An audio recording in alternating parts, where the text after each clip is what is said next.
Hello there, very good evening and welcome to the news at 6, where we get you the day's top developing stories. Let's start with the headlines. Campaigning ends for the first phase of assembly elections in Gujarat with hectic efforts by both BJP and Congress to woo the voters. Prime Minister Narendra Modi campaigns in Surat, reiterating commitment to work towards an all-round development of the state.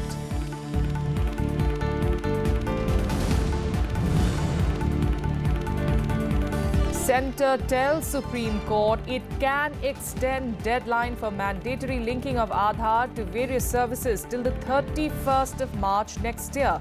Court to set up a 5-judge constitution bench next week to hear petitions seeking interim stay on the mandatory linking of Aadhaar.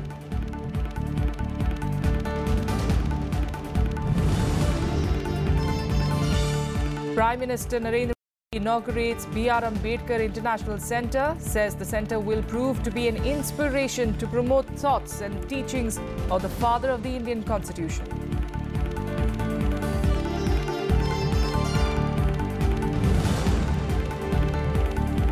And the United Nations Security Council to debate Donald Trump's decision to recognize Jerusalem as Israel's capital on Friday.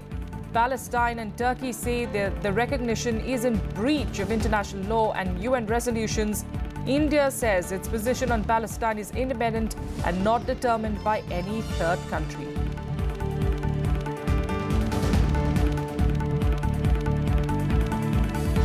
Our top story: campaigning for the first phase of assembly elections in Gujarat came to an end on Thursday evening. Let's get you all details from there.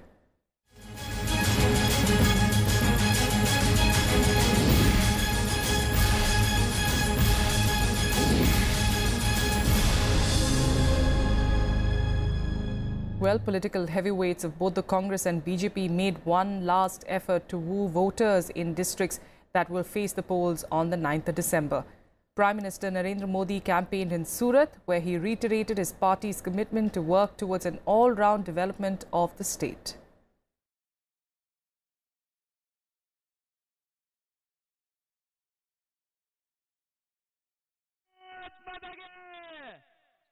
BJP President Amit Shah held a public rally in Mehsana, while Uttar Pradesh Chief Minister Yogi Adityanath addressed voters in Rajkot.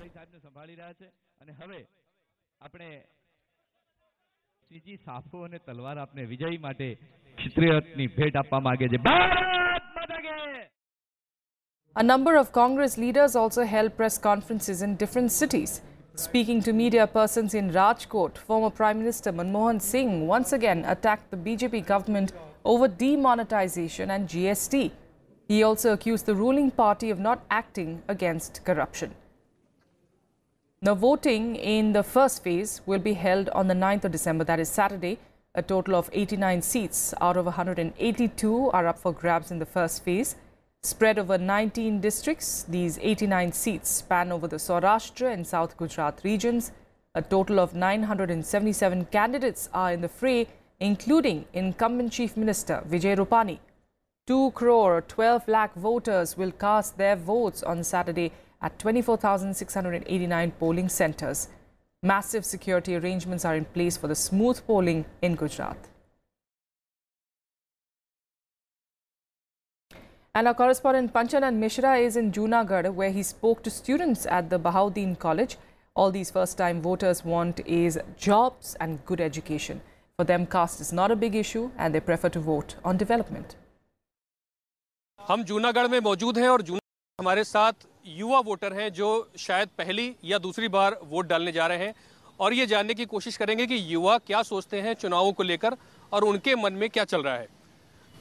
ये बताइए, आप लोग युवा हैं, सबसे पहला education या नौकरी क्या है दिमाग में? सबसे पहले तो एजुकेशन है, बाद में सोचेंगे कि जॉब या कोई नौकरी मिल जाए। तो सरकार इस प्रकार अच्छा कर रही है, भाजपा हो या कांग्रेस। जो युवाओं का मेन जो प्रॉब्लम है वो जॉब है। यहाँ पे बेरोजगार काफ़ी ज़्यादा है लोग, और सब एजुकेशन के बाद युवा सोचते हैं कि नौकरी मिल जाए तो अच्छा है और सरकार उसमें कुछ करे तो अच्छा है। क्या सोचते भाई आप? बेरोजगारी दूर करे। इलेक्शन को लेकर क्या सोचते हैं? चुनाव इतने दिन से चल रहा है, प्रचार रोज टीवी में न्यूज़ आती है, राहुल गांधी, नरेंद्र मोदी, इतनी बातें हो रही हैं। आप लोग क्या सोचते हैं मन में, जब टीवी देखते हैं या फिर अखबार पढ़ते हैं, क्या मन में आता है? युवा वर्ग है वो तो आप सोच ही लगे, जीएसटी आया, नोटबंदी आया, सब लोग बोल रहे हैं कि उसका बेनिफिट कुछ नहीं हुआ, लेकिन उसका बेनिफिट हुआ है, लेकिन वो आम लोग नहीं समझ पाते। वो जो मोदी ने किया सब कुछ अच्छे के लिए किया है। जो 65 बरस की जब उसका राज था तब कांग्रेस ने कुछ ऐसे निर्णय ही नहीं लिए कि जिससे सामान्य प्रजा को कोई बेनिफिट मिले, कुछ अच्छा हो। अच्छा, आप लोग क्या सोचते हैं? ये पटेल बहुत चल रहा है आजकल चुनाव में। पटेल का तो पता नहीं, लेकिन युवा वर्ग का हमेशा सिर्फ यही एक एम होता है कि हम अपने देश के लिए कुछ करें और उसके लिए जो सच्चे लोग हैं उसको ही वोट दें। आप क्या सोचते हैं? आरक्षण के बारे में मैं सोचता हूँ कि पटेलों को तो ना आरक्षण अलग से ही मिलना चाहिए। वो अलग कोटा है SC ST OBC का, वो उसको अलग से दे दो, पटेलों को अलग से दे दो, तो कोई जॉब में और एजुकेशन में कोई फर्क नहीं रहेगा। युवा क्या सोच रहे हैं? वोट डालने जाएंगे? सभी युवाओं को मतदान करने ज़रूर जाना चाहिए और मैं सिर्फ यही कहना चाहूँगा कि किसी भी पॉलिटिशियन की बातों में ना आकर सच्चाई क्या है यह सोचकर, और किसी भी पार्टी को नहीं, उम्मीदवार कैसा है यह सोचकर हमें मतदान करना चाहिए। जो युवक हैं यहाँ पर बहुत जागरूक नजर आते हैं और इन्होंने जो बातें कही हैं वो ऐसी बातें हैं जो राष्ट्रीय स्तर पर शायद बड़े बड़े नेता भी समझ नहीं पाते हैं। तो हमें समझना पड़ेगा कि चुनाव में वोट डालना जरूरी है और उम्मीदवार ऐसा चुना जाना चाहिए जो कि सबके हित की बात करे, ना कि किसी विशेष हित की। जूनागढ़ में जुनैद के साथ पंचानन मिश्रा, राज्यसभा टीवी।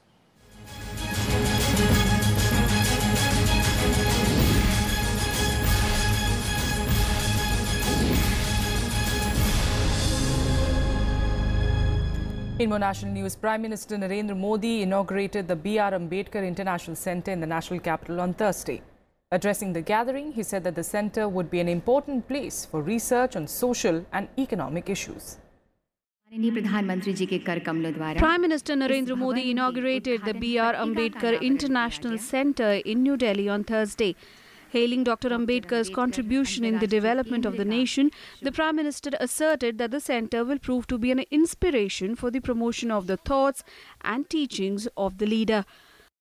कि नई पीढ़ी के लिए ये केंद्र एक वरदान की तरह आया है, जहां पर आकर वो बाबा साहब के विजन को देख सकती हैं, समझ सकती हैं। The Prime Minister also said that the government has developed 5 places related to Baba Saheb Ambedkar into pilgrimage spots.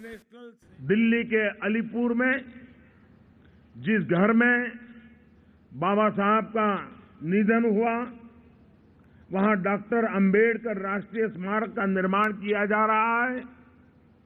इसी तरह मध्य प्रदेश के महू में जहां बाबा साहब का जन्म हुआ, उसे भी तीर्थ के तौर पर विकसित किया जा रहा है। The Ambedkar International Centre is a fusion of Buddhist and modern architecture, and its foundation stone was laid in 2015. The Prime Minister also unveiled 2 statues of the Dalit icon at the centre.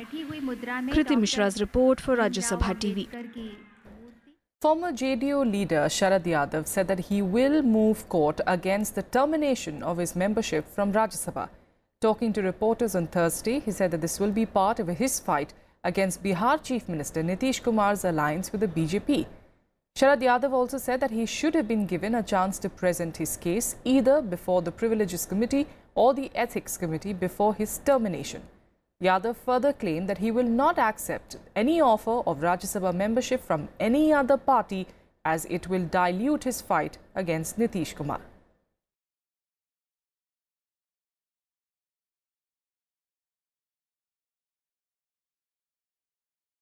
अमान अपमान के लिए नहीं, लोगों के हक के लिए यहाँ हैं और हक की लड़ाई जारी रहेगी। उसमें क्या बनना क्या नहीं बनना ये तो चलते रहता है। जब वो राज छोड़ दिया तो राज्यसभा क्या चीज़ है भाई? राज्यसभा लोकसभा तो जो बहुत लोग हो जाते हैं, लेकिन राज के लिए बहुत लोग मथा मारते हैं। The centre has informed the Supreme Court that it is willing to extend till the 31st of March next year the deadline for mandatory linking of Aadhaar to various services and welfare schemes. The apex court will now set up a 5-judge constitution bench next week to hear pleas seeking an interim stay on the centre's decision of mandatory linking of Aadhaar. However, 6th of February would be the deadline for linking Aadhaar to avail uninterrupted mobile services. On the 25th of October, the centre had told the top court that the deadline for mandatory linking of Aadhaar to receive benefits of government schemes has been extended till the 31st of March 2018 only for those who do not have the unique biometric identification number and were willing to enroll for it. The markets finished higher on Thursday, rallying on the back of buying across the board. The Sensex rallied 352 points or over 1% to end at 32,949, while the NSE Nifty gained 122 points or about 1.5% to finish at 10,166. All BSE sectoral indices led by telecom, consumer durables, capital goods, power, realty, auto, metal and oil and gas traded in the green. The 30-share index had lost 205 points on Wednesday following the Reserve Bank's decision to hold interest rates. Buying by domestic institutional investors and a firm trend at other Asian markets led to the gain. DIIs who had bought shares worth over 995 crore rupees, while foreign funds sold shares of more than 1,200 crore rupees on Wednesday.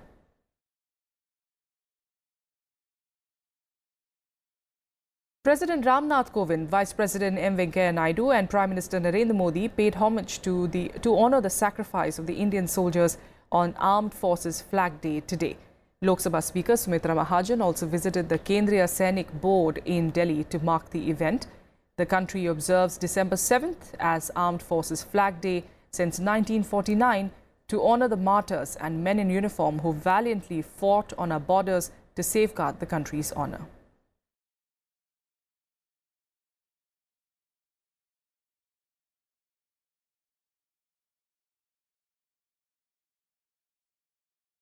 The National Green Tribunal on Thursday held the Art of Living Foundation responsible for damage caused to the Yamuna floodplains. The panel said that the World Cultural Festival organized by the foundation in March 2016 had caused significant damage to the Yamuna floodplains. The verdict is based on a report submitted by an expert committee. The NGT, however, refused to impose any additional fine on the Art of Living Foundation. It said the compensation of 5 crore rupees deposited by it earlier will now be used for the restoration of the floodplains. The NGT bench directed the Delhi Development Authority to assess the damage and compute the cost of restoration in line with the recommendations of the expert panel. The Art of Living Foundation said it contests the verdict in the Supreme Court.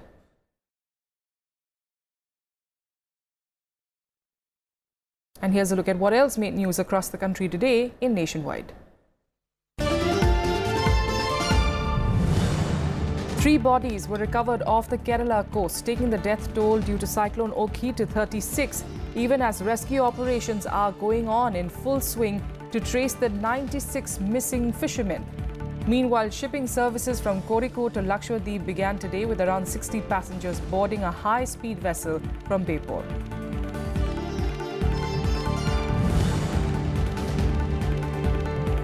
The Delhi High Court on Thursday exempted Chief Minister Arvind Kejriwal from personal appearance before a trial court on the 11th of December in a criminal defamation case for Rajya Sabha MP and SL Group Chairman Subhash Chandra.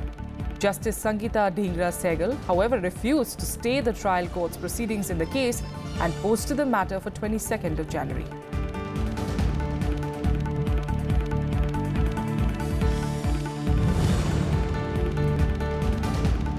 According to Chief Minister Mamata Banerjee, the West Bengal government will announce a new information technology policy at the Bengal Global Business Summit in January. She said that the government has had discussions with industry bodies such as ASSOCHAM, CII and NASSCOM before framing the policy. The CM also said that companies like TCS, Cognizant were expanding here and ITC Infotech will begin operations soon.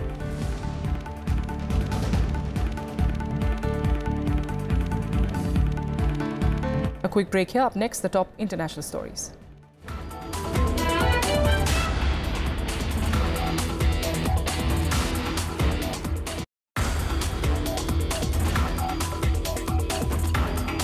I am Dr. Vinay Gupta from Advanced Materials and Devices Division, National Physical Laboratory, New Delhi. Today we are using coal and conventional product for energy production, and these are not good for the environment. We should move towards the clean energy like silicon solar cell and other source of energy.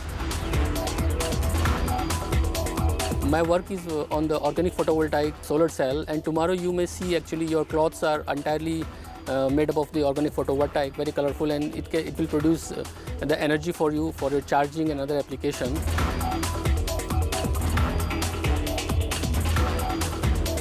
Keep watching my Eureka program this week.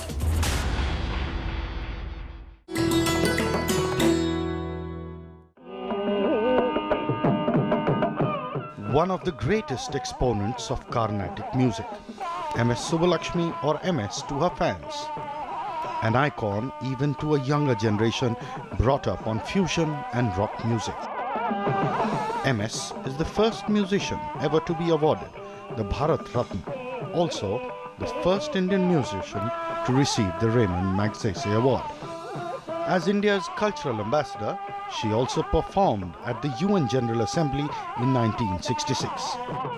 Former Prime Minister Jawaharlal Nehru once said of MS, "Who am I, a mere Prime Minister, before a queen of music."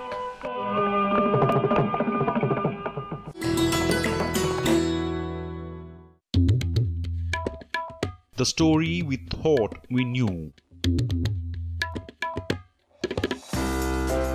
The story of magnificence.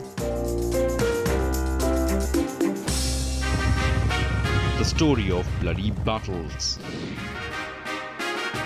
Of those who ruled and those who left their footprints. The story charting the course of our past. Talking history on Rajya Sabha TV.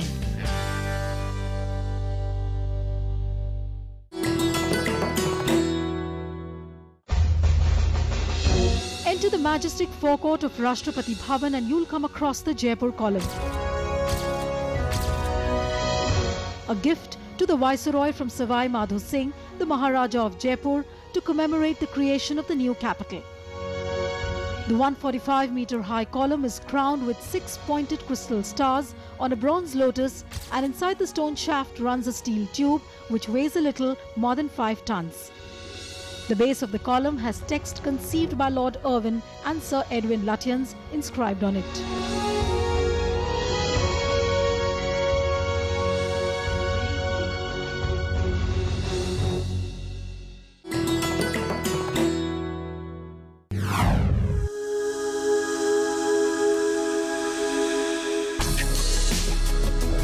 Tales that inspire.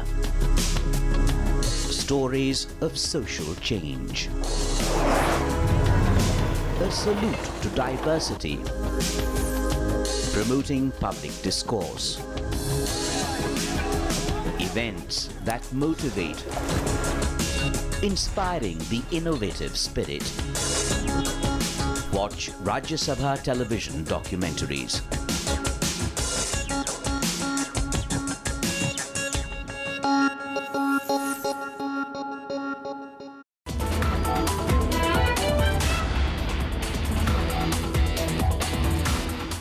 Welcome back. Hours after China's claim that an Indian drone had intruded into its airspace, the Defence Ministry responded with a statement claiming a probe is underway.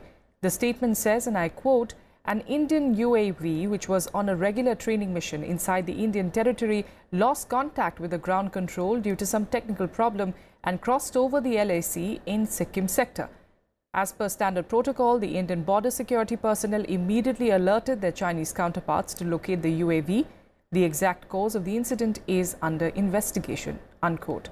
But China's Defence Ministry has accused India of violating its airspace and conveyed dissatisfaction. 中方要求印方立即停止飞行器临边抵边的活动，与中方一道共同维护好边境地区的和平与安宁。 And this latest incident comes as China has once again refused to support India's membership bid to the nuclear suppliers group. China's Foreign Ministry spokesperson Geng Shuan told the media on Thursday that there was no change in its stand. Efforts were on to forge consensus among the 48-member elite nuclear club about the admission of new members. He was responding to Russian Deputy Foreign Minister Sergei Ryabkov's remarks in New Delhi that Moscow will speak to Beijing regarding India's membership to the NSG. A key member of the NSG, China has been stridently opposing India's bid on the grounds that New Delhi is not a signatory to the Nuclear Non-Proliferation Treaty. China's opposition has made India's entry into the group difficult as the NSG works on the principle of consensus. Its repeated stonewalling has become a major stumbling block in bilateral relations between both the countries. The United Nations Security Council will meet on Friday to discuss US President Donald Trump's decision to recognize Jerusalem as Israel's capital. 8 countries, including permanent members, UK, Italy and France, requested the meeting amid claims from Palestine and Turkey that Trump's recognition is in breach of both international law and UN resolutions. Earlier in a statement, UN Secretary General Antonio Guterres said that Jerusalem was the final status issue and must be resolved through direct negotiations.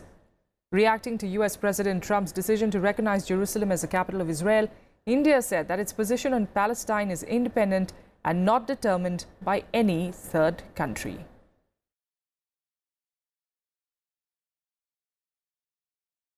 Meanwhile, secular and Islamist factions of Palestine went on a general strike to protest against Trump's announcement, calling the US decision a war declaration against Palestinians.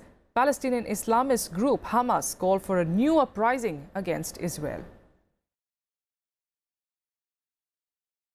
And here are more updates from across the world in Global Buzz. Australia became the 26th nation to legalize same-sex marriage on Thursday.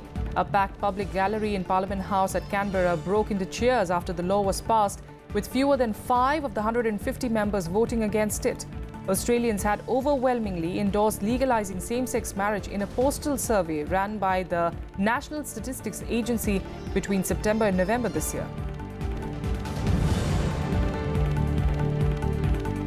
Thousands of pro-independence Catalans from all over Europe gathered in Brussels to take part in a demonstration to support ousted Catalan leader Carles Puigdemont. The protesters arrived in buses from Barcelona to Brussels, where Carles Puigdemont is expected to address the crowd. His party, Together for Catalonia, is campaigning on a pro-independence ticket for December 21st elections called by Madrid in an effort to resolve the crisis. North Korea's foreign ministry said that military drills carried out by the United States and South Korea have made an outbreak of war imminent on the Korean peninsula, even as 2 US B-1B bombers took part in joint US-Korean military drills on Thursday. Tensions on the Korean peninsula rose markedly in recent months after North Korea's latest missile and nuclear tests that was conducted in defiance of international pressure and UN resolutions. And finally, all the updates from the world of sports in SportsBeat. Indian cricket team captain Virat Kohli moved up 3 places in the latest ICC rankings of Test batsmen to grab the 2nd spot. Kohli rose in the rankings after he slammed 2 double centuries in a row and recorded 3-figure scores in 3 consecutive matches in the 3 Test match series against Sri Lanka. Kohli started the series in 6th spot and surpassed England skipper Joe Root, Cheteshwar Pujara, Kane Williamson and David Warner. He is currently ranked 1 in the ODI and T20 format. Tokyo 2020 organizers unveiled 3 pairs of candidate mascots for the Olympics and Paralympics. These mascots will be put on to vote by elementary school students across Japan. The shortlisted mascots featured cats, foxes and raccoons. Each class in all elementary schools across Japan will have 1 vote till the 22nd of February 2019 in a bid to make the selection process transparent and to get children excited about the games. Cristiano Ronaldo became the first player to ever score in all 6 Champions League group games in one season as Real Madrid beat Borussia Dortmund 3-2. Borja Mayoral scored the opener for the Madrid side as they took a 1-0 lead over Dortmund. And Cristiano Ronaldo then scored the second goal to make it 2-0. Pierre-Emerick Aubameyang then struck twice to bring in Dortmund level, but a goal from Lucas Vazquez just before full-time helped Madrid seal the victory.